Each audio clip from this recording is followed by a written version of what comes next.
asalaamaaleykum. maaleykum salaam. sëñ bi fii mooy Touba technologie. papa fii mooy Touba technologie. man de saa xamul samay tànk sama doom ji am defet nag fu ma jaar neexalee ko seen machine yi kii waay coordinateur. papa kenn du wax coordinateur. ordinateur la ñuy wax. waaw papa da yegg si nag jàmm na ci Touba technologie. lépp lu ngeen bëgg ci xeetu matériel ordinateur boo bëgg rek.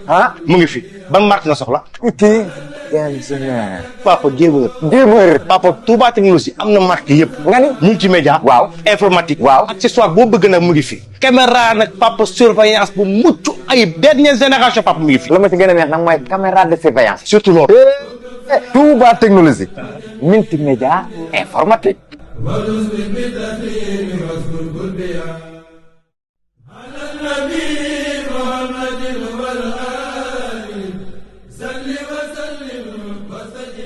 asalaamaaleykum. maaleykum salaam. sëñ bi fii mooy Touba technologie. papa fii mooy Touba technologie. man de saa xamul samay tànk sama doom ji am defet nag fu ma jaar neexalee ko seen machine yi kii waay coordinateur.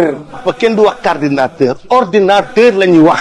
waaw papa da yegg si nag jàmm na ci Touba technologie. lépp lu ngeen bëgg ci xeetu matériel ordinateur boo bëgg rek. mu ngi fi ban marque nga soxla. kii. ingénieur. papa jéemër. papa Touba technologie am na marque yëpp. nga ni multimédia. waaw informatique. waaw accessoire boo bëgg nag mu ngi fi. caméra nag papa surveillance bu mucc ayib dernière génération papa mu ngi fi. la ma ci gën a neex nag mooy caméra de surveillance. surtout loolu. Touba technologie. multimédia informatique.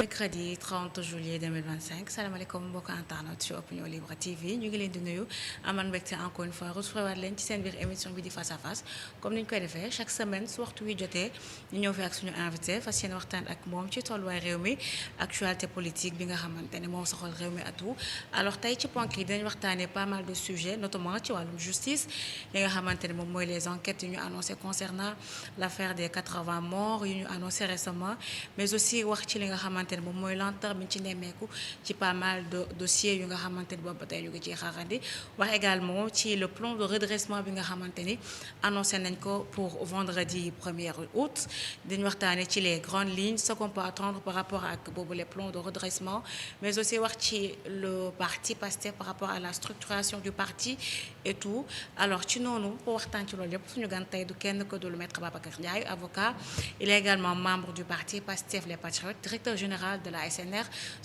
Société nationale de recouvrement salaamaaleykum maître. maaleykum salaam soxna Mami maa ngi lay nuyu. di kontaan aussi di ñëw sa émission bi. sa émission bu am solo di wax dëgg yàlla leeral mbir yu bëri ci actualité nationale. donc moo tax soo ma wooyee damay sawar ñëw jàkkaarloo yow waxtaan ak yow ci actualité politique ak ci yeneen actualité économique actualité judiciaire aussi. C'est important maître c'est toujours un plaisir de le recevoir si suñu ay plateau noonu également la ñuy nuyuwee suñu internautes ñuy nuyu di ñu seetaan plutôt aimer leen partager mais également partager live bi pour permettre à ceux qui n'arrivent pas à suivre nos programmes ñu mën ci am accès et tout alors sans plus tarder maître dañuy démarrer émission bi par rapport ak la justice ak li nga xamante ne moom mooy la libération des 2 personnes notamment kenn di opposant Moustapha Diakhaté l'autre di journaliste Bachir Fofana ñu leen doon toppee kenn ki offense keneen ki diffusion de fausses nouvelles votre lecture par rapport ak seen libération mais également li nga xamante ne moom mooy cadre yu ñu leen doon toppee. bon awma ci benn lecture particulière justice moo leen arrêté woon justice moo leen libéré. donc loolu wax dëgg yàlla man dama jàpp ni c'est un non événement. chaque jour des Sénégalais sont arrêtés et sont libérés par la justice. donc moo tax ma jàpp ni loolu du actualité. waaw c'est un fait. que la justice connaît tous les jours donc man jàpp naa ni jarul ñu ci kii jël temps di ci commenter man selon ma position. D'accord jaru ko mais comme c'est des opposants également kenn kii di Moustapha Diakhaté gis nañ récemment il a fait une publication il est revenu encore en charge par rapport à ce qu'il a taxé le parti Pastef wala bokk le gouvernement actuel mën nañ jàpp ne bokk il a détaché la hache de guerre et tout déterré waat na ko nan nga jàngatee peut-être ses propos wala bokk ses prises de position ak attaques yi nga xamante ne boobu tey mu ngi koy def jëmale ko ci seen gouvernement. waaw mais loolu moom la rek de toute façon dëkk bi dëkk yoon la. lu fi waay def te dëppul ak yoon dina ko digaale ak yow c'est tout.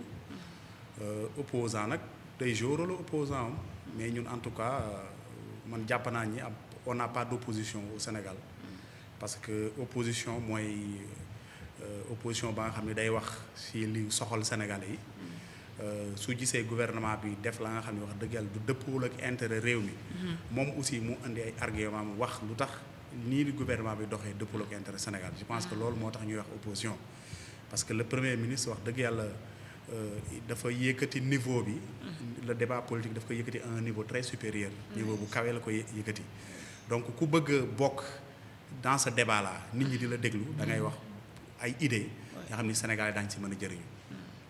c'est important maître ñu taxaw ci wàllum justice boobu ak li nga xamante ne moom mooy l'affaire des 80 morts wala boog les manifestations yi nga xamante ne amoon na fi de 2021 à 2024 comme ni ñu ko annoncé wee récemment on a vu li nga xamante ne moom mooy les enquêtes yu ñu annoncé dinañ ko ubbi pour mën a situer les responsabilités et tout alors yéen ñi nga xam ne vous avez été au cœur de cette affaire parce que mën nañ jàpp que ni vos militants wala boog vos sympathisants ñoom ñoo nekkoon ñi nga xamante ñoom ñoo ci gën a payer le lourd tribut bu ñu annoncé enquêtes est-ce que tey en tant qu'avocat enquête yooyu les mbir yi nga xamante jotoon na fi jaaw ban temps la war a mën a jëlal li nga xamante ne moom mooy la justice. dafa am benn adage buy wax ni. le temps de la justice n'est pas celui des hommes. oui. Donc justice su doomu aadama la mooy justice su nit. donc te justice objectif am mooy la recherche de la vérité. oui. donc la ki di recherche de la vérité. mooy xool fi dëgg ga féete. kooku dañ ko war a jox vraiment un environnement bu serein pour mu mën a def correctement liggéeyam lu ñuy saluer d'abord ñuy féliciter le président de la République et di ko encourager aussi en même temps et son ministre de la justice si décision bu ñu jël vraiment ouvrir une enquête sur quand même les crimes qui ont été commis par le régime de Macky Sall je pense que pour man loolu rek doy na programme oui. voilà loolu rek man je pense que président de la République su ko defee jaarale ko fi mu war a jaar 2029 Sénégalais yi daañu ko gàcce ngalaama parce que Sénégalais yi ñëpp dañoo bëgg justice def liggéeyam si injustice yi ñu tegoon Sénégalais yi te teguñu ko fenn parce que bëgg a nguur bëgg a yàgg si nguur ak bëgg a jaay doole parce que wóolu woon seen bopp yoroon peut-être ni ñuy wax armée yor police yor gendarmerie yor nguur gi jàpp ni réew mi kenn warul taxaw seen kanam wax leen dëgg ñoom aussi ñu utiliser seen doole utiliser seen force pour se maintenir au pouvoir moo taxoon wax dëgg yàlla ñu def si njombe yi wax dëgg yàlla yaa nga xam ne histoire du Sénégal dootu ko fàtte waaye heureusement le peuple sénégalais mu nekk un peuple très courageux un peuple démocratique dans l'âme xeex nañ fi injustice ba jëlee leen fi te le président de la République a reçu effectivement le message de ce peuple là temps yi yëpp yaa ngi gis victimes yi effectivement ñoo ngi wax di xamal ni effectivement yoon yéex na ubbi ces dossiers là voilà effectivement je pense que léegi lii décision bi président de la République jël c'est une mesure vraiment salutaire ñu ko si encourager mu aller jusqu'au bout parce que man dama jàpp ni l'autorité de l'État ba nga xam ni wax dëgg yàlla si jamono Macky Sall ak même sax si jamono Abdoulaye Wade dafa nërmeelu woon lii c'est une occasion pour l'État du Sénégal de restaurer son autorité voilà mooy nit ki ak ndombal tànk boo mën a am ak doole boo mënti am ak mbooloo bu la mënti topp yoon dafa war a yamale ñëpp loolu la ñuy wax un état de droit tant que loolu mi ngi am réew mi nga am nga ñàkk nga am doole nga ñàkk doole di nga sentir en sécurité parce que loolu moom mooy andi jàmm parce que nit ñi dañuy wax ni les anglophones disent que no justice no peace ça veut dire que sans paix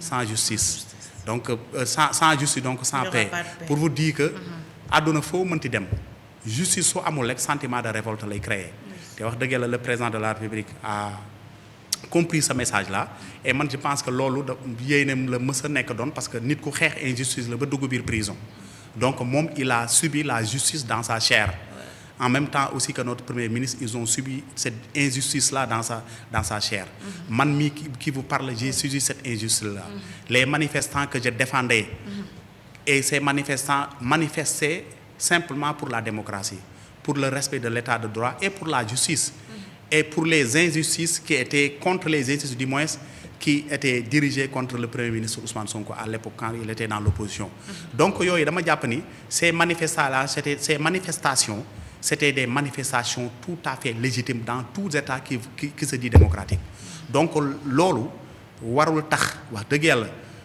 nguur gu fi nekkoon jël dooleem teg ko ci kaw askan bi ba wax dëgg yàlla mu jural ay mort ak ay blessés ak ay vraiment conséquences yu doy waar donc président de la République su jëlee cette forte décision là et cette décision là symbolique et historique leeral mbir yi ñu xool ñi nga xam ne dañ ci taqee wala dañ ci laale yoon jëflante ak ñoom loolu wax dëgg yàlla c'est un soulagement d'abord pour man en tant qu'ancien avocat de ces manifestants qui étaient violentés et qui étaient opprimés mais aussi vraiment c'est une délivrance même pour les victimes et leur famille. Alors, tout à l'heure, vous l'avez dit, le temps de la justice n'est pas celui des hommes. Mais cette fois-ci, pour ce cas, est-ce que Mbiri y roule trop? Parce qu'à 16 mois après bien que défait au pouvoir, il a fallu que peut-être les victimes fassent des sorties. Voilà, bon, ñenn ñi di génn di wax ba ci le premier ministre boo xamante ne wax na mais en d'autres termes noo koy jàppee mooy que ni il est pas content par rapport ak justice bi ni nga xamante ni noonu lay doxalee ci dossier yu nga xamante ne boobu ba tey waxoon nañ ko classé. Qu'est-ce qui explique tey le fait que ñu toog ba fii wala ñu dem ba am ay nit ñuy taper sur la table pour que vraiment ñu mën a commencer ubbi dossier wu yooyu les mbir. waaw xam nga je pense que man dama jàpp ni li tubaab bi di wax rek mieux vaut tard que jamais. c'est vrai que yéexoon na man mi bokk naa si ñu jàppoon ni mbir yéex na trop. te ñëpp gisoon nañ ko même président de la République si boppam expliquant wax nañu le peuple est fondé le peuple pour qui la justice est rendue est fondé effectivement à mettre la pression sur la justice. loolu président wax na ko mu leer. donc on voit que effectivement il y avait une injustice mais comme ni mu ko waxee aussi le temps de la justice aussi parfois n'est pas le temps des hommes. effectivement ñun parfois suñu bëgg nañu am mais justice aussi c'est une affaire très sérieuse la nga xam ne la moom ak gaawanto ak parax yi àndul. c'est vrai que man jàpp naa ni bien vrai que juriste la te je fais partie de la famille judiciaire. wax dëgg yàlla mbir mi peut-être mënoon na am 1 an avant ou bien quelques mois avant parce que bu leen fàttali aussi ñun bu ñu fi amee 1 an yàggul. donc on a 1 an et quelques jours ou bien quelques mois. alors que le mandat présidentiel est de 5 ans. donc mën nañu jàpp ni dans les premiers mois wala dans les premières années. si dañu enclencher la procédure. donc soo seetee de façon générale. soo seetee statistiquement. ak chronologiquement dans le temps je pense que cette action déclenchée par le gouvernement est arrivée à son temps. je pense que temps bi suñu xaaroon peut-être ba 2027 wala 2028 wala 2029 bëgg ko def boobu ça va poser problème mais je pense que léegi ñu ko entamé la justice sénégalaise a largement le temps et les coups de franche pour vraiment faire son travail. d'accord alors mbir yi tar na mais maître boo gisee justice bi ni muy doxalee actuellement ak boobu ba tey liñ si wax et tout par rapport ak certaines décisions yu nga xamante ni moom la justice bi di rendre est-ce que vraiment il y a eu rupture par rapport à ça par rapport ak li nga xamante ni moom la justice doon doxalee ak boobu ba tey. waaw xam nga aussi rupture dëgg la ñun ñëpp dañu bëgg nañu rupture. mais aussi il faut que ñu xam ni aussi rupture c'est dans le temps. dama lay jox l'exemple de la Révolution française. xam nga société la Révolution française c'est en 1789 su ma juumul. mais bul fàtte ni bi mu amee te révolution bi mu amee la Révolution française il y a après quelques années d'instauration d'un régime lu mu tudd sax ba nga xam ni. De démocratie ou bien de représentativité directe ou bien de représentativité indirecte mooy comme nuy wax rek la république l'instauration de la république mais bul fàtte ne restauration sax amoon na France bul fàtte loolu rupture yombul. surtout rupture ba nga xam ne système ba nga xam ne depuis 1960 ba léegi mi ngi fii. xam nga loolu du la nga xam ne da nga koy jeexal si 1 an 2 ans 3 ans même 5 ans doo ko jeexal. da ngay commencer xam nga li jafe pour man mooy commencer. soo commencer rek commencer teg benn acte les actes vont se suivre un à un. je pense que rupture noonu lañ koy defee. mais mënoo ñëw rek. c'est-à-dire que lépp la nga xam ne système bi da ko doon doxal depuis 1960 nga jeexal ko benn année parce que système bi aussi bu leen fàtte ni dafa am aussi des réactions aussi c'est système bi aussi day résister aussi parce que ñi ko ŋànk aussi dañu doon ay nit yi nga xam ne dañuy protéger seen intérêt ñooñu que ñu nekk actuellement dans l'administration de façon générale wala ñu nekk en dehors de l'administration ñoom aussi dañuy développer d'autres réactions pour résister contre notre volonté de rupture.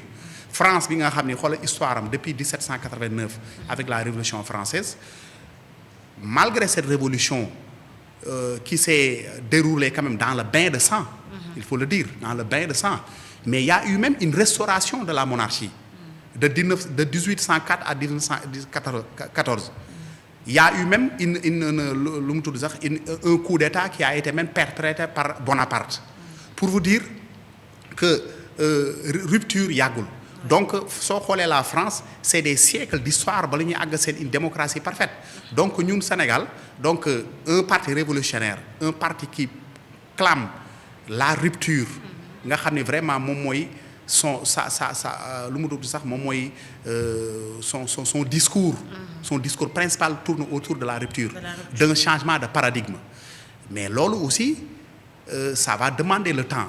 Mais rupture aussi nit ñi bu ñu fàtte ne aussi c'est pas seulement le président de la République, c'est pas seulement le premier ministre aussi, c'est pas seulement les dirigeants, même le peuple sénégalais ba nga xam ne ñoo accompagner actuellement le Pastef bu mu arrivé au pouvoir peuple boobu ñoo ko war a accompagner aussi pour mu amorcer les véritables ruptures parce que rupture kese benn nit du ko def ñu bëri dañuy yaakaar ni d'accord fal nañu Pastef après dañuy toog jàpp seen jàmm wala continuer def lu leen neex c'est pas ça. ñoom aussi dañuy ànd ak le président de la République ànd ak premier ministre sur cette volonté là de changement pour que changement bi mën a dem parce que réew mi kese benn nit wala ñaari nit bu ñu ko changer loolu suñ ko xalaatee wala ñu jàpp ne noonu la demee ñoo ngi juum. Donc je pense que le régime actuellement doit être accompagné par le peuple sénégalais pour vraiment ñu amorcer les ruptures endurer les changements nécessaires pour que Sénégal am beneen xar kanam bu bees. mais vu tey comportement peuple bi maître est-ce que peuple bi parewul pour jàppale leen ci boobu la rupture bu fekkee jox na leen présidentielle jox leen également assemblée nationale et puis peuple bi li muy réclamer ñoom ñëpp dans leur plus grande majorité mooy que justice soit rendue et que lumière soit faite par rapport ak ces manifestations yi fi jotoon am. waaw xam nga gis nga c'est-à-dire que changement un changement radical mooy un changement de politique dans tous les domaines dans tous les secteurs justice bi benn pàcc rek la ci acte bi président de la République posé à travers son ministre de la justice si benn secteur la ko mooy le secteur de la justice mais loolu gouvernement bi la justice li mu si war a din ko def man damay wax un changement de façon globale xam nga réew mi suñ ko dee defar dafa laaj ñëpp dugal ci seen loxo mooy c'est-à-dire que gouvernement bi su tegee une politique publique nga xam ne pour intérêt Sénégal yëpp la ñëpp xam ne ñi pour intérêt nit ñi la su la teree nga bàyyi su la santé nga def mais loolu benn nit kese du ko def je pense qu'il doit y avoir une synergie de toutes les forces toutes les forces vives de la nation autour du président de la République et autour du premier ministre pour que vraiment ñu mën a apporter les changements nécessaires. Parce que aussi dama lay wax benn affaire le Sénégal c'est 18 millions d'habitants c'est 14 régions est-ce que c'est tant de départements des dizaines de départements donc ces changements là donc ñëpp ko war a yëgandoo mais pour ñëpp gis ci seen bopp il faut que aussi ñu accompagner aussi les politiques publiques waaw politique publique yi nag dafa yaatu laal na ci justice laal na ci sport bi laal na ci agriculture laal na ci santé laal na ci éducation laal na ci lépp daal domaine yëpp daa mën ci domaine économique tout ça yooyu yëpp ci de ça loolu yëpp c'est des secteurs yi nga xam ni sont concernés par les politiques publiques mais loolu pour le gouvernement puisse réussir quand même sa mission, il faut que le peuple sénégalais aussi xam ne aussi le gouvernement travaille pour le peuple sénégalais ñoom aussi suñu comprendre loolu mën ko jàppale mën a aller dans le même sens. Mais su gouvernement bi bëggee dem dans le sens du développement am une partie taxaw aussi di yàq aussi loolu du jëm kër. moo tax cet appel là que je lance dire au peuple sénégalais nañu xam ni on a une première fois au Sénégal vraiment une volonté de rupture et une volonté de changement. Cette volonté de rupture et de changement aussi doit être portée par l'ensemble des Sénégalais pour que vraiment ñu apporter les changements nécessaires pour un Sénégal vraiment prospère. D'accord. Maître, vous êtes avocat tey par rapport ak votre métier mais par rapport ak li nga xamante ne moom mooy coowal enquête yooyu noonu est-ce que bu ñu ko ubbee tey pour situer les responsabilités dina yomb parce que bu ñu gisee mbir yi nu mu demee woon c'était un mélange de fourre-tout. Il y avait les forces de l'ordre, les civils mais également ñu ciy tudd ñu nga xamante ne c'était des ministres ak yooyu noonu tey ci démarche bu ñu demoon boo ubbi enquête bi bëgg situer les responsabilités est-ce que dina yomb tey ñu ne kii c'est-à-dire on ne risquerait pas de se retrouver comme le cas de Gbagbo bi nga xamante ne finalement amuñu kenn ku nga xamante moom lañ jàpp coupable. Bon xam nga gis nga dans la vie rien n'est facile dans la vie. Ça il faut que nit ñi xam ko loolu gis nga la recherche de la vérité est toujours difficile. Effectivement les manifestations se sont déroulées dans des circonstances troubles. Mais bul fàtte ni aussi guerre mondiale am na fi. Guerre mondiale 45 millions de morts. Mais malgré ces 45 malgré cette période de trouble là. Mais il y a eu le tribunal de Nuremberg. Oui. Et qui a jugé des personnes. Donc ça veut dire que man je pense que li gën a am solo mooy le symbolique. Mooy le symbolique. Aller vers effectivement vers une justice pour man volonté boobu rek. C'est tout. Pour loolu mooy wane ni président li fi xew dootu président day wane ni li fi xewoon démb dootu fi xewaat parce que soo enclenché wul une justice. bu leeral mbir mi ñi ñu war a sanctionner ñu sanctionner leen ñi nga xam ne dañ leen war a indemniser ñu indemniser leen loolu day créer un climat d'impunité. ëllëg keneen mën na fi ñëw am pouvoir. bëgg fi toog wala bëgg a forcer troisième mandat wala quatrième mandat. utiliser la force réprimer des gens. donc dañuy bañ aussi ñenn ñuy wax ni souvent politique ku si dee yaa perte. souvent Sénégal fii loolu la politique ku si dee yaa perte. donc ñun aussi je pense que wax yooyu. wala cette impression là ba nga xam ni ñenn yi dañ koy am loolu nañu bëgg a casser mu dañ définitivement au Sénégal. te donc loolu pour mu am il faut que ñu bàyyi justice bi liggéey justice nag c'est une œuvre humaine. am na effectivement ay avantages mais aussi am na ay imperfections. Est-ce que vous comprenez ces imperfections nag sont va avec l'œuvre yàlla rek moo mën a rendre une justice parfaite. Une justice parfaite n'existe pas sur cette terre-là parce que ñiy àtte ñi seen bonne foi na ñuy demee ak li ñu xam. parce que celui qui juge il juge sur pièce et sur des déclarations des personnes qui sont concernées par un débat contradictoire loolu rek la mën a juger mais dëgg-dëgg lii am yàlla rek moo ko xam mais teewul aussi l'État aussi doit parce que État aussi loolu moo tax aussi État am État su amee pour man État moom mooy c'est le doole yàlla la yor. si sur terre donc État dafa war a rendre justice. État dafa war a assurer la sécurité des citoyens. État aussi dafa war a protéger aussi les libertés et les droits des citoyens. donc loolu su la ko yàlla dénkee da nga ko war a assumer.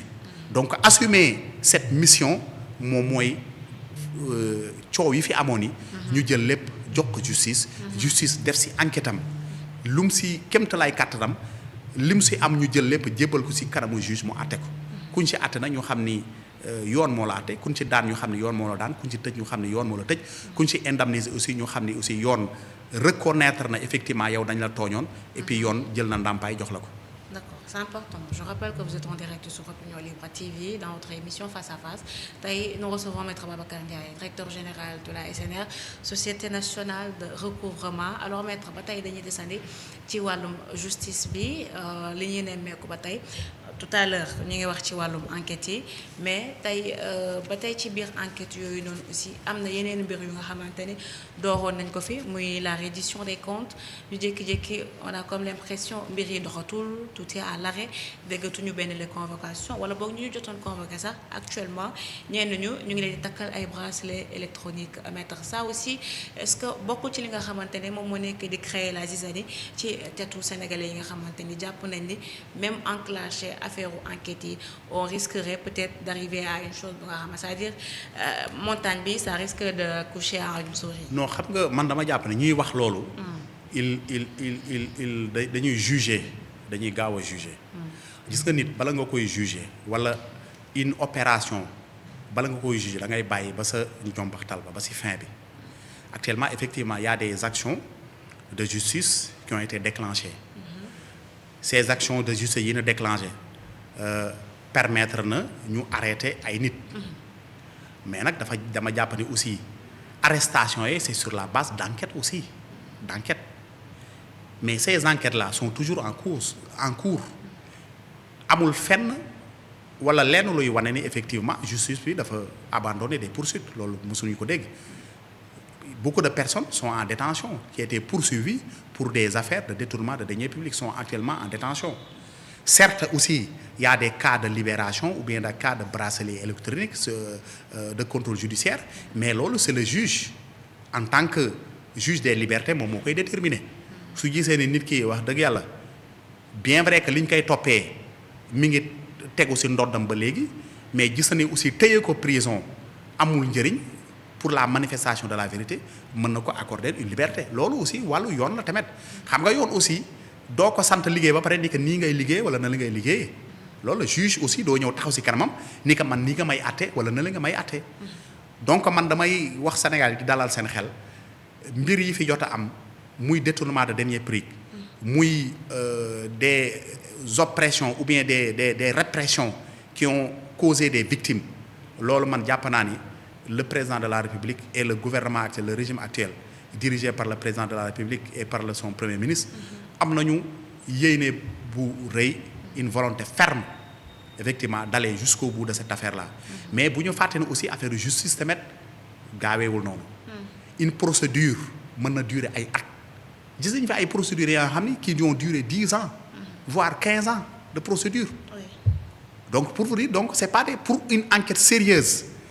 Et des décisions vraiment nga xam ne suñ ko rendre contestation yi du bëre loolu wax dëgg yàlla nañu accorder cette justice là toute sa sérénité effectivement man am na benn côté ba nga xam ne aussi ànd naa si ak le peuple et les citoyens mooy leur rôle d'avant-gardiste et d'alerte loolu dëgg la parce que la justice aussi est rendue au nom des Sénégalais mais cette justice là aussi dañ koy teg bët di ko surveiller su ñu gisee la nga xam ne dalal suñu xel ñu yuuxu ni lii dalal suñu xel loolu je pense que les acteurs de la justice sont conscients de cette situation parce que Sénégal léegi l'opinion publique est très développée nit ñi dañuy wax seen xalaat c'est-à-dire que la communication audiovisuelle est très développée donc loolu wax dëgg yàlla et la communication sur les réseaux sociaux aussi am na benn ampleur ba nga xam ni kenn mënatul nëbb dara wala kenn mënatul vraiment arranger dara wala maasale dara donc loolu wax dëgg yàlla am na benn pression ba nga xam ne wax dëgg yàlla qui plane au-dessus quand même des acteurs de la justice te ñoom ils sont conscients de cela ils sont conscients que effectivement le peuple les regarde mais aussi l'histoire les jugera donc soo xamee ñaari vraiment fardeau yooyu nekk ci kaw wax dëgg yàlla di nga doxal justice. Qu'est-ce que vous répondez à ceux qui réclament peut-être la démission wala boog li nga xamante ne moom mooy la démission du ministre de la justice parce que jàpp nañ ni il ne répond pas peut-être wala boog deful li tax ñu teg ko fa.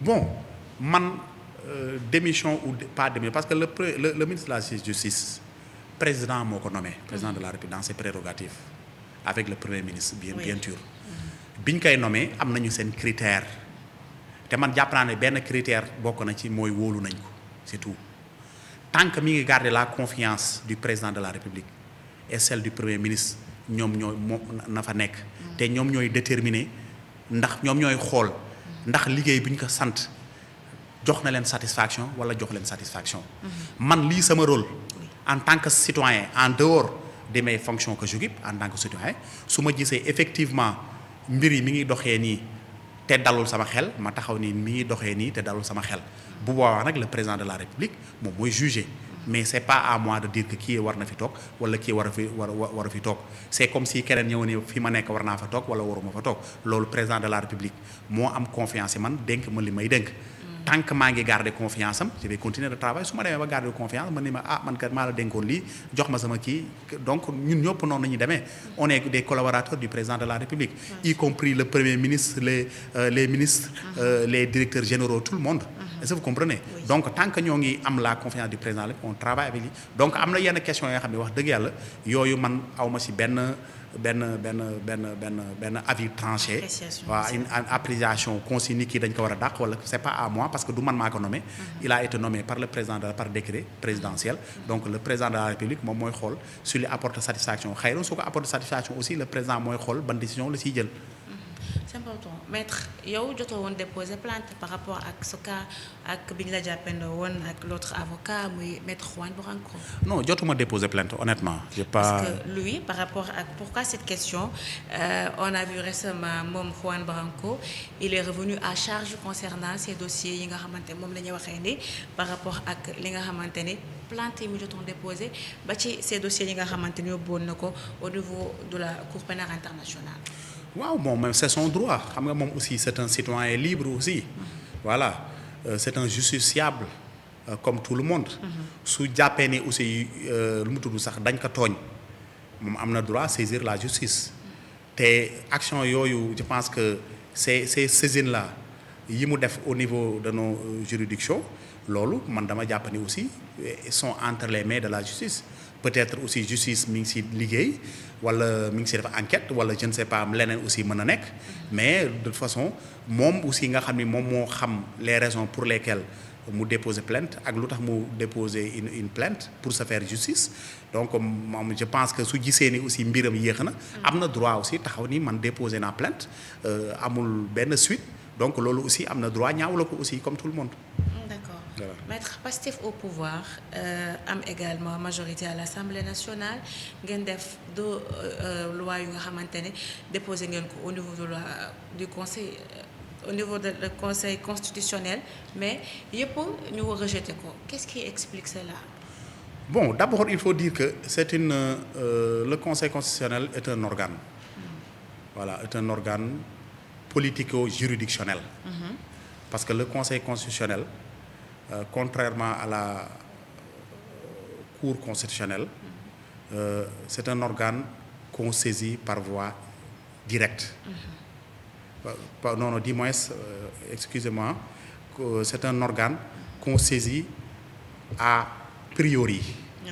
A priori mooy mbir loi suñ ko voté à l'Assemblée nationale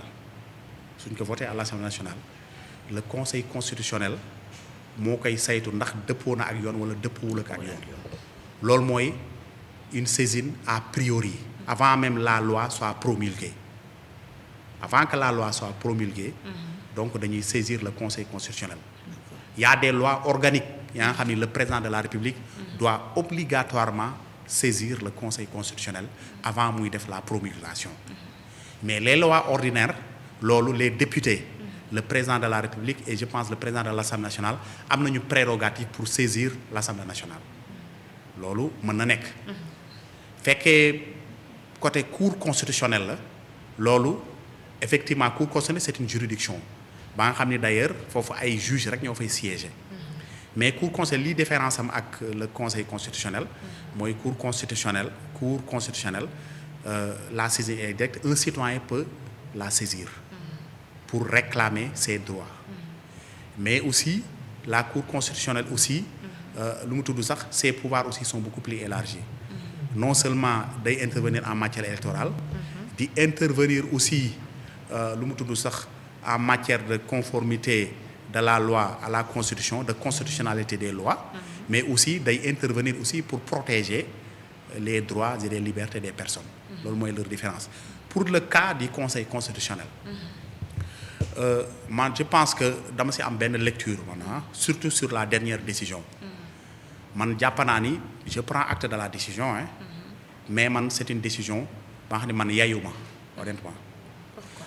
Parce que d'abord xam nga Assemblée nationale dafa am ay parmi ses prérogatives maanaam que soo xoolee article 53 du règlement intérieur moom moo jox Assemblée nationale le pouvoir d'ouvrir des enquêtes parlementaires. Mais enquête parlementaire fu ñu ko tijjee am ay nit yu ñu si war a déglu loolu une enquête on le fait avec des personnes physiques et avec des données factuelles. Avec des données factuelles. Mais yow soo nee ni Assemblée nationale effectivement mën na convoquer nit mais amul benn moyen de contrainte pour convoquer nit ki mais bu boobaa yow ça veut dire que pour man le pouvoir pour l'Assemblée nationale de mener des enquêtes parlementaires devient une coquille vide. Yow Assemblée nationale ubbi une enquête parlementaire. Convoqué la nga ni ñëwuloo. Est-ce que Assemblée nationale am na benn moyen pour te faire comparaître? Mais loolu mooy Assemblée nationale bul daan na ko bul def enquête parlementaire. C'est ça bu def enquête parlementaire. Par exemple su amoon maara de taali benn musiba mu am wala benn détournement wala benn contrat bu ñu signé de façon vraiment nébuleuse Assemblée nationale war si def enquête. Les personnes qui sont concernées par ce contrat qui a été signé de façon nébuleuse je te donne benn exemple rek laa lay jox mooy l'affaire des 45 milliards qui ont servi à acheter des armes. Oui.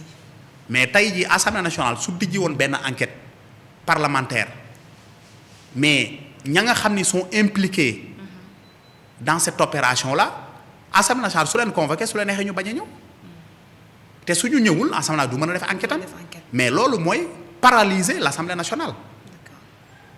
Te man dama jàpp ni effectivement comme ni ñu wax au nom de la séparation des pouvoirs donc justice day def liggéey mais aussi Assemblée nationale dafa war a def liggéeyam. Loolu aussi il faut que ñu xam ko.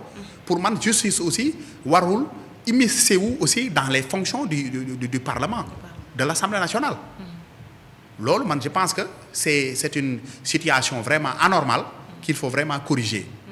Et je pense que li ñu ko mën a corriger il y a des possibilités vraiment de réforme de notre constitution ou de révision de notre constitution. Voilà pour que vraiment ces genres de situations là mu bañ a amati quand même parce que nous aussi nous avons notre lu mu tudd sax notre programme qu'on doit appliquer. Oui. Et l'Assemblée nationale dafa nekk benn élément déterminant pour la réalisation de nos programmes. Bien sûr. À chaque fois suñu voté des lois ñu dem ñu censurer que boobaa wax dëgg yàlla on nous dafa mel dañuy paralyser. Te man jàpp naa ni wax dëgg yàlla sur ce plan-là il doit y avoir des réformes qui doivent être apportées man c'est ça ma conviction. Parce que aussi on ne peut pas continuer comme ça aussi. On ne peut pas continuer comme ça. À chaque fois qu'on amène des lois on les retouche ou bien on les retoque effectivement le Conseil constitutionnel il doit jouer son rôle. Mais quand même man jàpp naa ni wax dëgg yàlla am na droit aussi rendre sa décision loolu je prends acte mais quand même man honnêtement j'ai le droit que je ne suis pas convaincu par ces dispositions par cette décision là.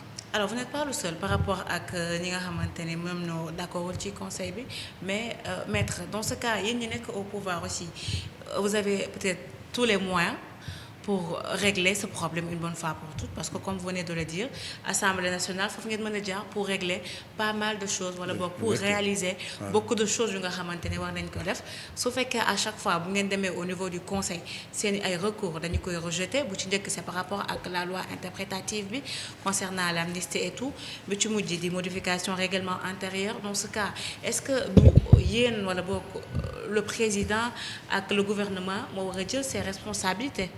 Man je pense que peut-être le moment n'est pas encore venu mais inchallah le président de la République de même que on va prendre nos responsabilités ça je sais xamaguma nag kañ la mais inchallah parce que man je pense que comme le président l'avait annoncé d'ailleurs la création d'une cour constitutionnelle c'est envisagé avec les assises de la justice. Je pense que suñu jëmee foofu il va falloir aussi vraiment procéder à la révision de la constitution. Je pense que foofu rek nañu mën a jaar pour vraiment clarifier les champs de compétence de chacun. Comme li ma lay wax sànq rek gis nga pour man la rupture dafa war a ànd ak ay réformes yu profondes.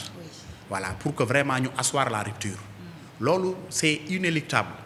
Voilà Et pour cela, il faut vraiment, comme je l'ai dit, passer par des réformes profondes. Et je pense que le moment venu, Inch'Allah, ces réformes profondes-là vont être amorcées. Je pense qu'on est dans le processus, mais ensuite, il faut dire que aussi une rupture ou bien des réformes profondes, mënuñu ko def aussi en un clin d'œil ou bien dans un laps de temps. Parce qu'actuellement, le gouvernement est confronté à une situation budgétaire et financière très compliquée. Je pense que li wolof Njaay di wax daanu damu suuf et on ne peut pas régler tous les problèmes en même temps. Oui. Parce que pour le moment, la priorité c'est de redresser l'économie du pays, c'est de redresser les finances de ce pays-là, donc et d'assainir notre budget, notre politique budgétaire. Je pense que loolu suñ ci jógee il y aura vraiment des réformes institutionnelles très profondes qu'on doit vraiment amorcer pour que vraiment ñu mën a réaliser notre politique qui est fondée sur la rupture.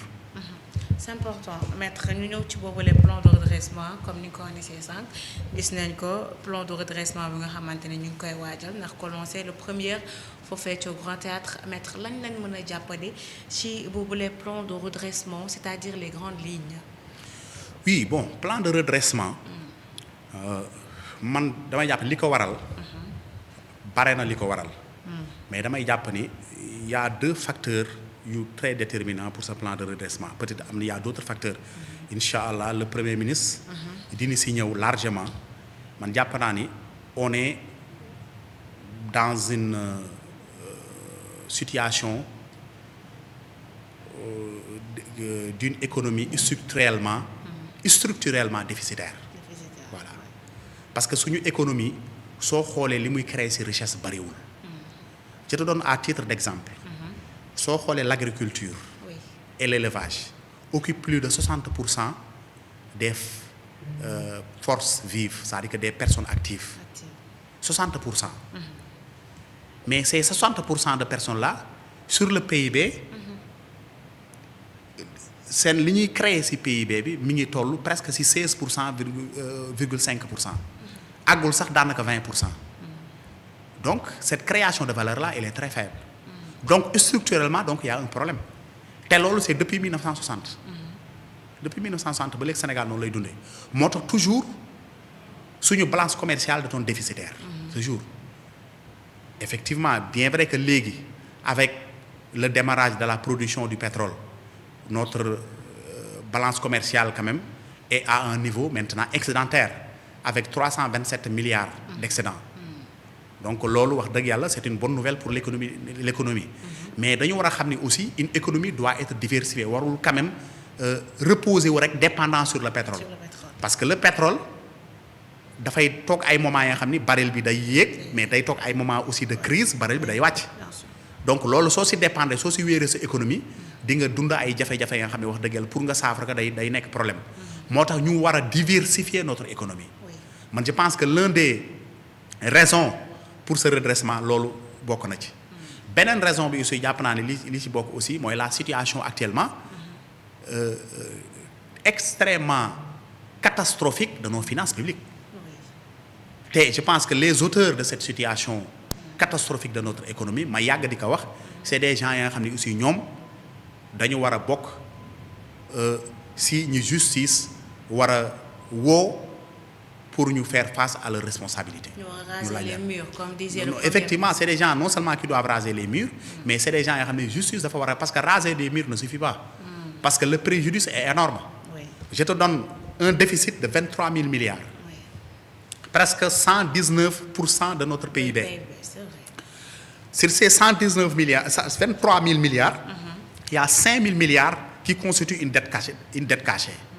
Ça veut dire que mooy alal ja nga xam ne kenn xamul fa la dugg. Amul justificatif. Mais alal ju amul justificatif. Ça veut dire que man dama jàpp ni ñi yoroon réew mi seen poste nañ ko dugal. Mais yow dañ la fal nga prêter serment devant le peuple et devant Dieu. Ni da ngay protéger la constitution et les lois de ce pays-là. Nga violer wax dëgg yàlla c'est surtout la loi budgétaire et financière de ce pays-là, la loi organique.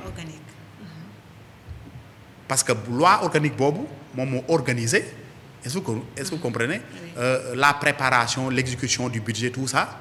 Est-ce que vous comprenez yow nga ñëw violer loi boobu en portant un grave préjudice au Sénégal. man je pense que loolu doy na sëkk pour ña nga xam ni ñoom ñoo nekk au centre vraiment de ce banditisme sax laa ko wax financier et budgétaire ñooñu war nañ leen woo te ki si juutu mooy seen chef ñoom mooy le président de la République. gis nga mami xoolal 5000 milliards ñaata problème mu Sénégal la mën a régler. je te donne benn exemple démb rek maa ngi koy wax mais l'autoroute Dakar Ila Touba c'est 400 milliards. 400 milliards sur 5000 milliards du dara. c'est comme une goutte d'eau dans une mer. donc 5000 milliards yooyu ñaata autoroute la mënoon tabax. ñaata chemin de fer tu sais que benn chemin de fer sur 1000 kilomètres. chemin de fer électrique laa la wax. sur 1000 kilomètres c'est-à-dire que weesu na Dakar Tamba. parce que Dakar Tamba c'est 600 kilomètres. ça veut dire que da ngay continuer ba dem Kédougou. ñu am benn chemin ba nga xam ne day continuer ba dem Kédougou je pense fii ba Kédougou même c'est 800 kilomètres parce que Dakar Tamba Kédougou c'est 200 kilomètres. Dakar Tamba c'est 650 kilomètres. soo ko kiiwee mu nekk mu jox la 800 et quelques kilomètres. Oui. donc mën nañu sax am chemin de fer électrique ma xam mën na dem sax ba Kolda. loolu xam nga loolu yëpp ñaata la. parce que Sénégal nekk na dëkk ba am bariwul montagne. nous avons une géographie vraiment qui n'est pas accidentée. loolu pour nga def fi chemin de fer du poser des problèmes et puis d'ailleurs les fondements sont là. parce que chemin de fer bi tubaab bi moo ko fi njëkkoon def. tey soo doon def chemin de fer suñu xoolee soo ko xalmee c'est 3000 milliards. 3000 milliards donc sur ces 5000 milliards là mënoon ci def ce chemin de fer là qui va régler définitivement le problème de transport de marchandises au Sénégal. vers le Mali. les 2000 milliards qui restent ñaata autoroute nga ci mën a defar. l'autoroute Saint-Louis ñoo ngi nii dañoo leb xaalis au Coëtien pour ñu te dañ koy fay. donc 5000 milliards yooyu jàppal ni chaque jour soo yeewoo yaa ngi koy fay. muy man mu yeewu ak bépp Sénégalais bu yeewu ci biir. liir yi sax dañ koy fay. liir yi nga xam ñoo ngi doog juddu sax dañ koy fay soo juddoo sax da nga koy commencer fay. donc ce préjudice là. ni mu rëyee wax dëgg yàlla bon man war na tax wax dëgg yàlla ces gens là ñu jubli ci ñoom. ci à commencer par Ndaye Migué mooy le chef de gang mooy Macky Sall vraiment man j'appelle à ce que vraiment un mandat d'arrêt international parce que li mu def man pour man haute trahison la ñu jox la alalu réew mi nga fooyee ko def ci lu la neex détourner lu mat 5000 milliards te am na la am lu ñu xamul aussi. lu ñu xamul man gëm naa ne suñu defoon sax des investigations beaucoup plus approfondies seen biens yeeg yooyu dépassé na 5000 milliards yi dem. mais loolu su amee wax dëgg yàlla man jàpp naa ni ces gens là yoon dafa war a dal seen kaw yoon war a leen convoquer ak aussi ñi àndal ak ñoom aussi si njombe yooyu mooy ces anciens ministres c'est certains de ces directeurs et ou bien de ces collaborateurs ñoo ñëpp tey war na leen woo. donc moo tax tey su ma déggee ñenn si ñi nga xam ne wax dëgg yàlla seen jàng sax dañ koy laam-laamee ñu fii di ñu wax avec waxu économie man loolu daf may xaw a jaaxal. justement est-ce que vous comprenez? critiquer votre plan de redressement parce que jàpp nañ ni le progrès wala boog le projet Vision Sénégal 2050 a échoué raison pour laquelle ngeen indi le plan de redressement. non xam nga dañuy jaawale xam nga déjà loolu mooy wane ne ñoom seen cuune yi ñoo ngi jaawale deux documents yi nga xam ne bokkul. xam nga ni soo dee comparer da ngay comparer deux documents yu man nature. vision ak des projets bokkul c'est différent. une vision mooy saa que yow mën nga toog nga rêvé ne man kat le Sénégal de 2100 wala 2050 wala 2040 nii laa bëgg mu mel nga bind ko théoriquement ni fi lii la wax su ma dee agir si lii laay agiré lii laa agiré. mais un plan de redressement ça c'est des mesures qui vont être prises bokkul. moo tax vraiment ñoom il faut que ñu xoolaat seen jàng wala ñu xoolaat leur niveau d'étude parfois sax man dama jàpp ni jàng nañ ko xam nañ ko sax mais mauvaise foi parfois moo leen jàpp wala une envie simplement de critiquer simplement pour critiquer mais les Sénégalais heureusement dofuñu xam nañu ñi ñuy fal xam nañu aussi ñi ñuy fal ay nit ñi wóor nañu te xam nañu fa ñu leen jëmee des mesures de redressement ça c'est des mesures qui vont être prises pour redresser la situation difficile de notre économie loolu mooy objectif bi. parce que tant qu'on ne redresse pas cette situation-là donc l'agenda de 2050 sera très difficile pour le réaliser donc il faut avoir un départ et moi je pense que ce redressement-là va commencer par un assainissement assainir jël lépp lu bon la nga xam dañ ko doon appliquer ci Sénégal wala ñu ko doon doxalee ñu jël ko teg ko fële ba pare jël des mesures concrètes ni lii parce que le redressement c'est des chiffres hein. Oui. Voilà c'est des mesures qui vont être prises effectivement basées sur des chiffres et sur des analyses scientifiques réalisé par des experts donc incha allah le vendredi loolu la incha allah le premier ministre du ñu kiiwal. donc moo tax may appeler d'abord tous les militants de Pastef. et ensuite tous les militants de Pastef qui sont dans les réseaux sociaux les influenceurs de Pastef ñu accentuer ñu concentrer wu sur cette politique de redressement qui sera annoncée effectivement premier ministre ñu wax njëriñam ci Sénégal ndax mu am une adhésion populaire parce que il faut que sama njëlbeenu waxtaan loolu daan expliquer ma ni il faut que mu am une adhésion populaire à toute politique pour que ñu réaliser vraiment nos objectifs soo demee tey Chine mais Mao tur bi mu am ak dayo bi mu am li ko war mais peuple moo ko jàppale parce que Mao yàgg na andi ay politique du ñuy échouer mais peuple am gëm ko rek xam ni kii bëgg na defar te lu muy woote am na volonté bëgg na defar te lu muy woote dëgg la ci moom ñu topp ko ci mais tey ay Chine neewul la première puissance économique presque du monde un pays ba nga xam ni bi muy jël indépendance moom ak Sénégal daanaka ñoo toll woon niveau tey jii suñu demee Chine ba di concurrencer avec les États-Unis ba jaaxal leen dans tous les domaines dans tous les secteurs d'activité donc tey jii loolu su amee donc man gëm naa ni Sénégal war nañu mën a réaliser loolu parce que chinois yi ëpp ñu xel sénégalais yi américains yi ëpp ñu xel sénégalais yi man dama jàpp ni benn richesse man su ma ko doon wax nañ ma ko tànnal Sénégal nga bàyyi yëpp man la ressources humaines lay tànn on a des ressources humaines exceptionnelles qui brillent un peu partout dans le monde au Sénégal et dans le monde ñooñu suñu leen mettre dans les conditions idoines te incha allah premier ministre loolu lay def pour mettre tout c'est-à-dire que toutes les compétences dans des conditions idoines mooy le secteur privé mooy le secteur culturel le secteur sportif le monde de l'enseignement la recherche tout ñu mettre leen dans des conditions pour libérer les énergies gis nga loolu suñ ko defee incha allah fii wa quelques années les Sénégalais daañu gis les résultats lenn rek mooy laay wax réew kenn du ko defar ci benn gis nga kër yow sa kër sax soo demoon banque ba tey wala nga amoon sa 200 millions nga bëgg tabax sa kër R+4 wala R+5 tu vas patienter au minimum 2 ans pour kër gi pare te yaa ngi am sa lépp asantuma kër moom moo war a jël temps asantuma dëkk donc dëkk aussi pour defar ko ça va prendre le temps nécessaire sànq rek tu me rappelles dama amoon benn conversation ak sama benn xarit ma ni ko gis nga dañu nekk ci moment d'assainissement mu ni ma dëkk bi léegi amul xaalis ma ni ko xam nga lan la ma ni ko effectivement ma ni ko xam nga lan la ma ni ko parce que dañ fi ñëwoon fekk fii beaucoup d'argent sale bu leen fàtte loolu y avait beaucoup d'argent sale qui était blanchi dans le pays là on n'avait pas une économie réelle xam nga loolu du économie réelle c'est une économie vraiment très fragile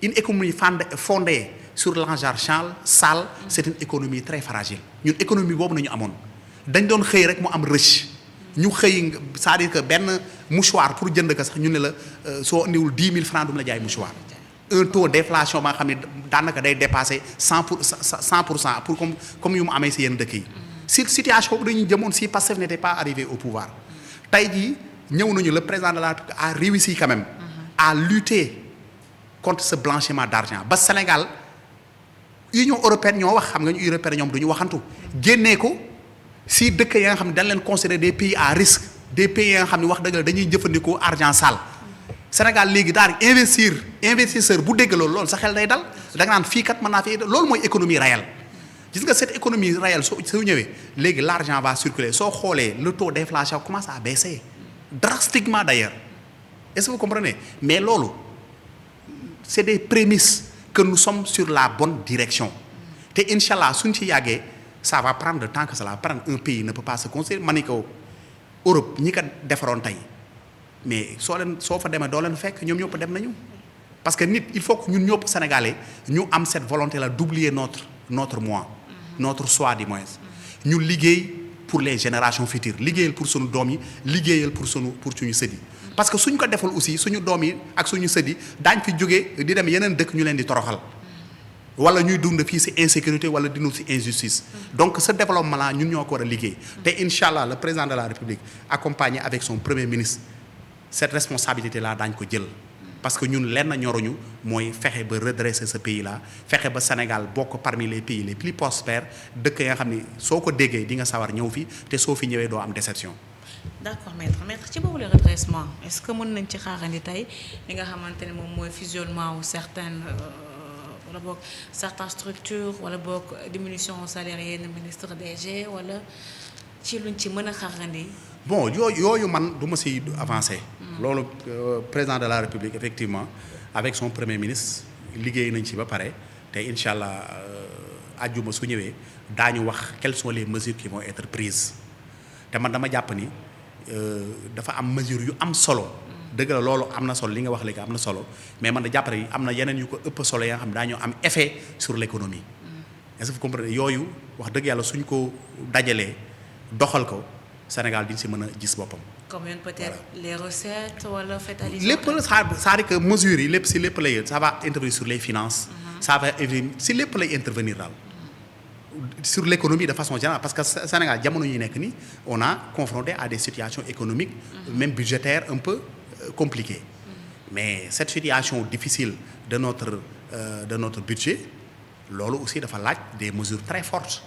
voilà ces mesures fortes là donc les responsables nos autorités vont les prendre et vont les appliquer te ñun aussi daañu ci ànd aussi jàppale leen pour la mise en œuvre aussi de ces mesures là te damay inviter les Sénégalais incha allah au soir du vendredi 1er août ñu xam ni aussi liggéey bi commencé na mi ngi doog a commencé le vrai travail commence maintenant ñu jëm incha allah 2050 pour que vraiment le Sénégal que nous rêvons tant enfin ñu mën ko réaliser. mu nekk rek mu bañ a nekk chanson ñi daan wax l'an 2000 le Sénégal sera comme Paris alors que ñoo ngi en l'an 2025 vraiment on vit dans des situations extrêmement difficiles. réew mi soo duggee ci biir dëkk bi di nga xam ni Sénégal yi sonn nañu di nga xam ni les gens vivent dans des situations difficiles te loolu ñun wax dëgg yàlla on n'a pas le droit effectivement de trahir le peuple sénégalais. moo tax le président de la République diñ ci xar tànk tubéyam le premier ministre saali ko noonu incha allah pour ne pas décevoir les Sénégalais te gëm naa ni y a une adhésion parce que Sénégal yëpp xam nañu dëgg moo ñu tax a jóg.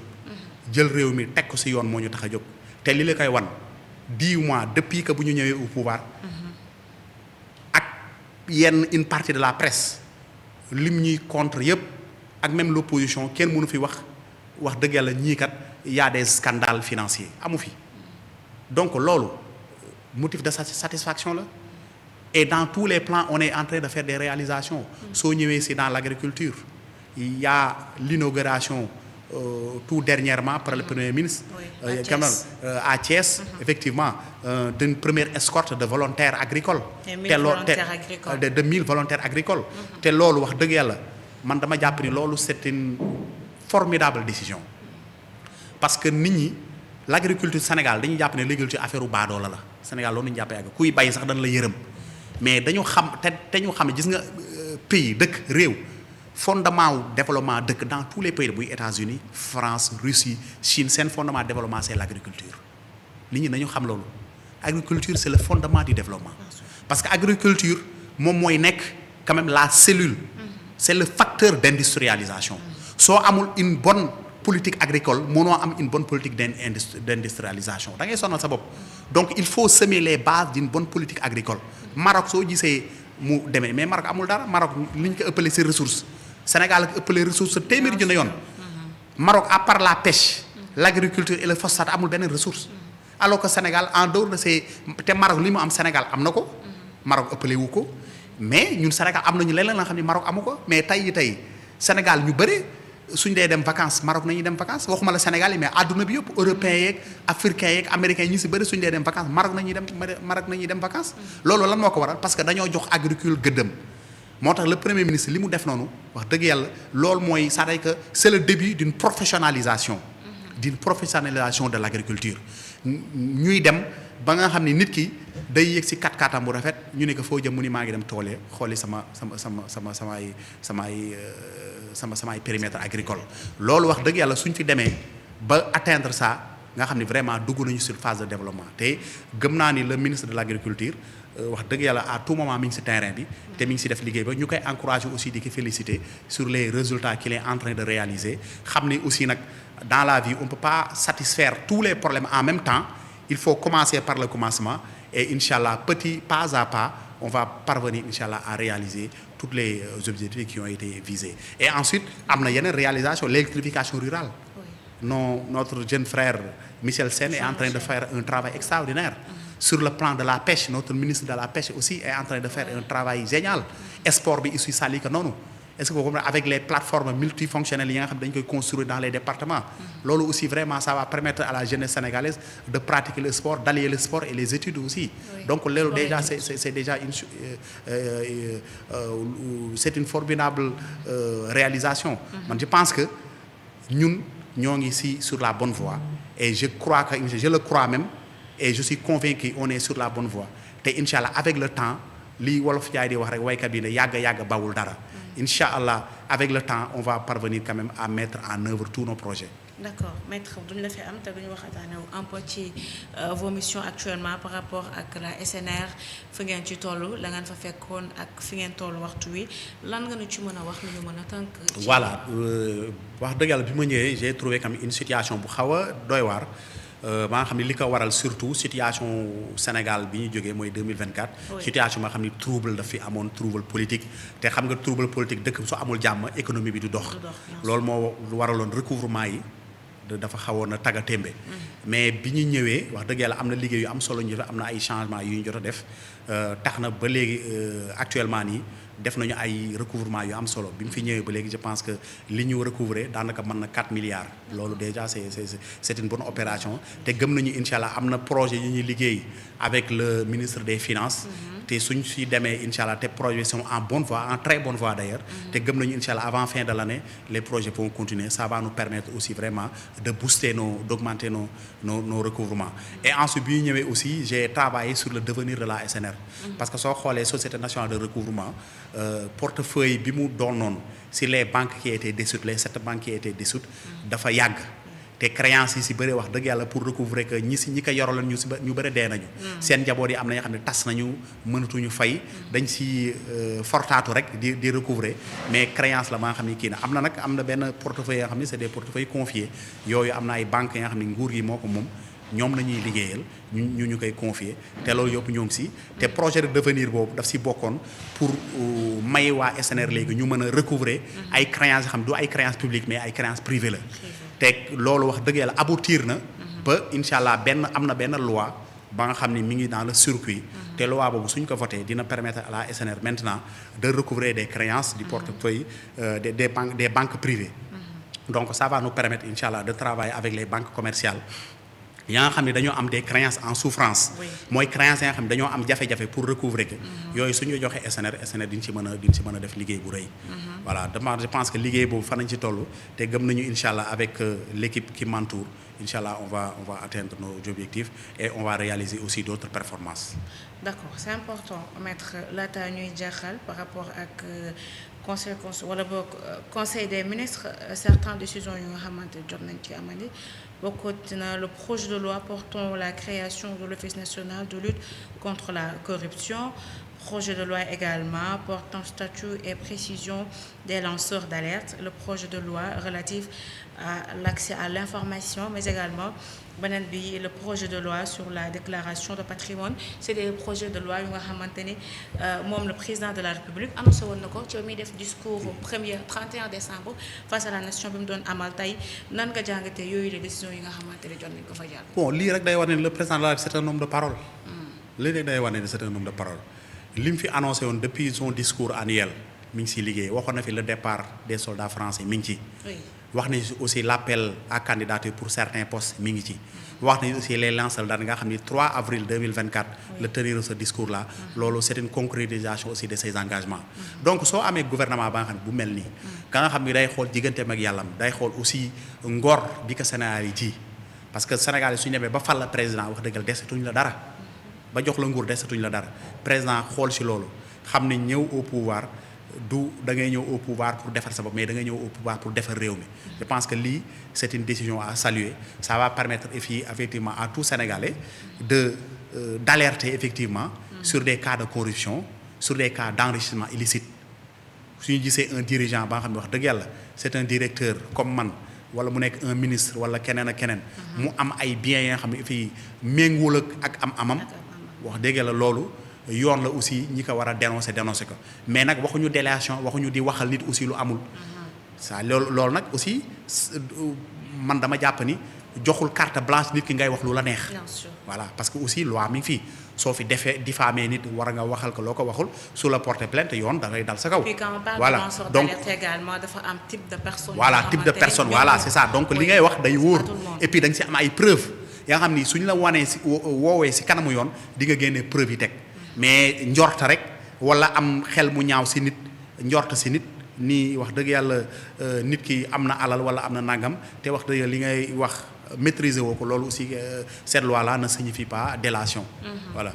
C'est important maître Babacar Ndiaye moo nekkoon suñu gan tey ci biir émission face à face malheureusement waxtu wi jot na maître ñu lay jaajëfal merci d'être venu en tout cas.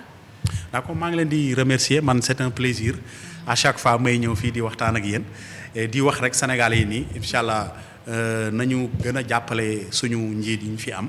nga xam ni wax dëgg la ay njiit yu dëggu nañu ñu jub nañu pouvoir changer wu leen te ñoo xam ni incha allah suñu àndee faire un bloc autour d'eux rek incha allah lépp lu ñu bëgg incha allah daañu ko mën a réaliser avec le temps avec la patience aussi et avec l'accompagnement de toutes les forces vives de la nation si loolu nañ leen di wooye aussi le vendredi 1er août au Grand Théâtre pour vraiment ñu assister parce que ñëpp xajuñu fa voilà am na ñoo xam ne sax dañuy liggéey voilà mais quand même télé yaa ngi fi rajo yaa ngi fi internet baa ngi fi ku déglu di nga dégg ku xool di nga gis li premier ministre andil waa Sénégal pour redresser effectivement notre économie qui a souffert de la gabegie effectivement de Macky Sall et de son régime je vous remercie. D'accord merci maître Tagongo mais peut-être une question bu ñëw léegi nii c'est par rapport à la dissolution de l'APR ñu ngi boobu peut-être est-ce que vous êtes d'avis à ce que. non man par principe d'accord ma si ay dissolution parti politique xam nga ñun lu ñu subir aussi duñ ko subir def keneen. man la démocratie aussi dafa bëgg aussi une opposition une contradiction des idées man loolu mooy si loolu laa gëm mais nag un parti politique aussi c'est une association privée c'est une personne morale de droit privé une personne de droit moral privé su defee lu mu warul def yoon day dal ci kawam je te donne à titre d'exemple ñoo ngi leen di waxal ni les nervis là qui avaient participé à la répression ou bien même qui réprimaient les manifestants biir siège ba nañ doon jóge ñu leen jox ay armes d'ailleurs sax am na ñu wax ni je mets mes propos au conditionnel les 45 milliards d'armement c'était pour ñoom jox leen que ñuy réprimer les manifestants loolu fekkee am na une enquête bu leer bu ko firndeel APR dañ ko war a dissoudre parce que loolu ce n'est plus un parti politique mais aussi loolu il devient un parti criminel un parti criminel nag doit être mis hors d'état de nuire et pour cela l'État aussi doit prendre toutes ses responsabilités waaw man loolu laa si wax. D'accord maître Babacar Ndiaye directeur général de la Société nationale de recouvrement SNR membre du parti Pastef les Patriotes moo nekkoon suñu invité tey ci seen biir émission bi di face à face on espère juste que di waxtaan bi amal na leen solo et que jëlee ngeen ci jàngat di leen jaajëfal ci suivre bi ngeen ñu doon suivre di remercier également équipe technique bi ak moom aussi de sa disponibilité di leen jox rendez-vous très prochainement ci seen beneen numéro face à face di leen souhaiter ngeen passer une excellente fin de soirée. Il vient de paraître maanaam mi ngi soog a génn découvrez Serigne Abdou Mbacké guide de la révolution sénégalaise 2021-2024 mu di livre bu am doole soqe ko ci loxol bindkat bii di Pape Makhtar Diallo édité par Opinion Libre livre bi nag comme ni ngeen ko gisee dafay fàttali taxawaay bu am solo bi Serigne Abdou Mbacké amal ci jamonoy 2021 ba 2024 muy retracé waat itinéraire bu révolution sénégalaise sukkandiku ci ay fait yu précis te dëggu ci juróom benneelu ouvrage am Papa Makhtar Diallo daf ci bëggoon a rendre hommage nit koo xamante ne foo natt tolluwaay wi weesu na ko bu loolu weesoo gannaaw hommage boobule dafay dellu siwaat ba tey sur la révolution sénégalaise pendant cette période charnière ci biir livre bi di ngeen ci jàng waxuma la rek seede yu am solo bu bindkat bi waaye itam seedes ay prêcheurs ay chefs religieux ay universitaires anciens ministres ak i simple citoyens citoyen ñoom ñëpp daal di booloo ngir raconter histoire ak influence nit kooku nga xamante ne amul dendandoo ci xët bu njëkk bi di ngeen ci am mbinduk monsieur El Hadji Malick Ndiaye di président bu assemblée nationale bu Sénégal ca xëtu postface ba nag di ngeen ca am mbinduk monsieur Mouhamadou Ngouda Mboup di président bu conseil d'administration bu port autonome de Dakar livre bi nag disponible na fi mu toll nii mën ngeen ko am ci ñaari junni dong maanaam 10 000 francs CFA seulement gaaw leen gaaw passé seen commande ci opinion libre woote leen ci 70 009 17 58 Serigne Abdou Mbacké mooy guide de la révolution sénégalaise 2021-2024 di livre bu am solo pour ngeen mën a comprendre histoire politique et spirituelle contemporaine bu Sénégal opinion libre la vérité sans compromis suivez-nous sur Facebook Opinion Libre TV Instagram Opinion Libre avec STV.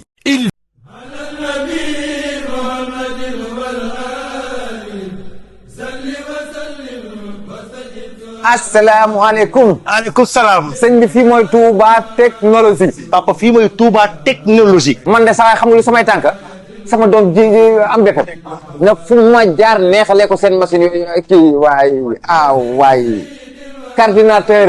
papa kenn du wax coordinateur. ordinateur la ñuy wax. ngoo papa da yegg si nag jàmm nag ci Touba technologie. lépp lu ngeen bëgg ci xeetu matériel ordinateur boo bëgg rek.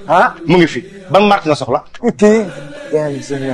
papa gamer. papa Touba technologie am na marque yëpp. nga ni multimédia. waaw informatique. waaw accessoire boo bëgg nag mu ngi fi. caméra nag papa surveillance bu mucc ayib dernière génération papa mu ngi fi. la ma ci gën a neex nag mooy caméra de surveillance. surtout loolu. Touba technologie. multimédia informatique.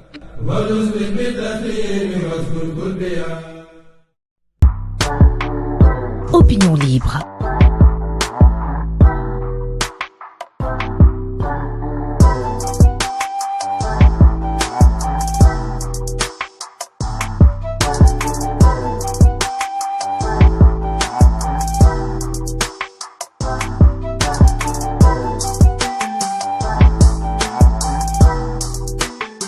Opinion libre. Opinion libre. La voix du peuple. Batou Askan Wi.